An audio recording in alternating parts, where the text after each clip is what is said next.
2020 में अगस्त के महीने में भारत देश ने अपने और उसके बच्चों के भविष्य के हित में एक बड़ा कदम उठाया है। राष्ट्रीय शिक्षा नीति 2020। The only person who is educated is the one who has learned how to learn and change. शिक्षा हमारी सामाजिक एवं आर्थिक परिस्थिति को सुधारने का एकमात्र तरीका है। ये वीडियो हमारे इंडियन एजुकेशन सिस्टम में हाल फिलहाल में लाए गए परिवर्तनों के बारे में है। सस्टेनेबल डेवलपमेंट गोल्स के अंतर्गत तय किए गए टारगेट्स थे कि 2030 तक सभी को समान गुणवत्ता वाली शिक्षा सुनिश्चित हो और आजीवन सीखने के अवसरों को बढ़ावा मिले। परंतु इसके नक्शे कदम पर चलने के लिए हमारी पिछली शिक्षा नीति अर्थात एजुकेशन सिस्टम काबिल नहीं थी। वह टेक्निकल नॉलेज के रिस्पेक्ट में बहुत पिछड़ी थी। हम सब कभी ना कभी और कहीं ना कहीं हमारे इंडियन एजुकेशन सिस्टम को कोसते आ रहे थे। भारतीय शिक्षा नीति पूरी 34 साल बाद संपूर्ण रूप से बदलने जा रही है। इस वीडियो में हम खास तौर से स्कूल लेवल तक की जो भी योजनाएं बदली गई है उसको विस्तार से देखेंगे।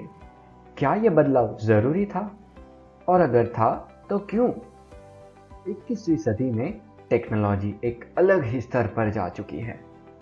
आर्टिफिशियल इंटेलिजेंस, मशीन लर्निंग, जिसके सहारे अब निर्जीव वस्तु में भी जीव आने लगा है। दुनिया के साथ तालमेल बनाए रखने के लिए सिस्टम में बदलाव की बहुत ज़रूरत थी, जो आने वाली पीढ़ियों को भारत के भविष्य को आकार देने के लिए प्रभावित करेगा। तो चलिए थोड़ा हम हमारी पुरानी पॉलिसी को समझते हैं। हमारी पुराने सिस्टम में बच्चों को मार्क्स पे और याद रखने पे ज़्यादा ध्यान केंद्रित किया जाता था। प्रैक्टिकल नॉलेज की बहुत कमी थी। करंट सिचुएशन में 5 करोड़ बच्चों को बुनियादी स्तर पर जो पढ़ाई लिखाई होनी है उसका ही अभाव है। उसी बुनियाद को बनाने तथा मजबूत करने के लिए इस बार कई अच्छे बदलाव लाए गए हैं। अभी आते हैं कौन से बदलाव लाया है ये नया NEP 2020। इस बार की पॉलिसी में स्कूल एजुकेशन के 4 अलग अलग विभाजन किए गए हैं। वह कुछ इस प्रकार के हैं। फाउंडेशनल एजुकेशन, जिसमें प्री स्कूल, कक्षा पहली और कक्षा दूसरी के लिए गाइडलाइंस है। बच्चों की बुनियादी पढ़ाई के लिए कई सारे कदम उठाए गए हैं। कक्षा पहली और दूसरी के लिए अच्छे खाने की सुविधा, ताकि बच्चे कुपोषण रहित और एक स्वस्थ वातावरण में पढ़ाई कर सकें। प्रिपैरेटरी एजुकेशन, कक्षा 3 से लेकर कक्षा 5वीं के बच्चों के लिए अलग अलग प्रकार के एक्टिविटीज़ जैसे कि गेम्स, पजल्स आदि पर निर्धारित प्रॉब्लम सॉल्विंग स्किल्स बढ़ाने के गाइडलाइंस दिए गए हैं।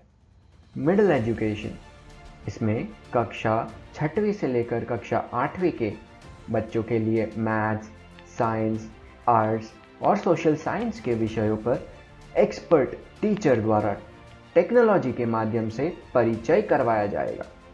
सेकेंडरी एजुकेशन, कक्षा 9वीं से लेकर कक्षा 12वीं तक के बच्चों के लिए ये नीति कुछ इस प्रकार की है। बच्चों को उनकी रुचि के हिसाब से अलग अलग विषय जैसे कि आर्ट्स, ह्यूमैनिटीज़ और लाइफ साइंस से चूज़ करके मल्टी डिसिप्लिनरी स्किल्स सीखकर उस क्षेत्र में आगे बढ़ सके। ये इनको एक वेल इक्विप्ड और टेक्नोलॉजिकली साउंड और टेक्निकली साउंड पर्सन बनाएगा। स्कूल में एग्ज़ाम्स में भी कई प्रकार के बदलाव आए हैं। स्कूल में लिए जाने वाली एग्ज़ाम्स अब सिर्फ 3 स्तर पर होगी, क्लास 3, क्लास 5 और क्लास 8 में।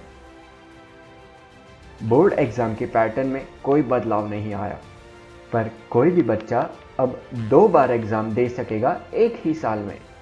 एक मेन एग्ज़ाम होगी और दूसरी मार्क्स या ग्रेड्स इंप्रूव करने के लिए। यदि बच्चा चाहे तो वो दूसरी एग्ज़ाम दे सकता है, यदि वह ना चाहे तो वो नहीं ले सकता, वो पूरी उसकी मर्जी।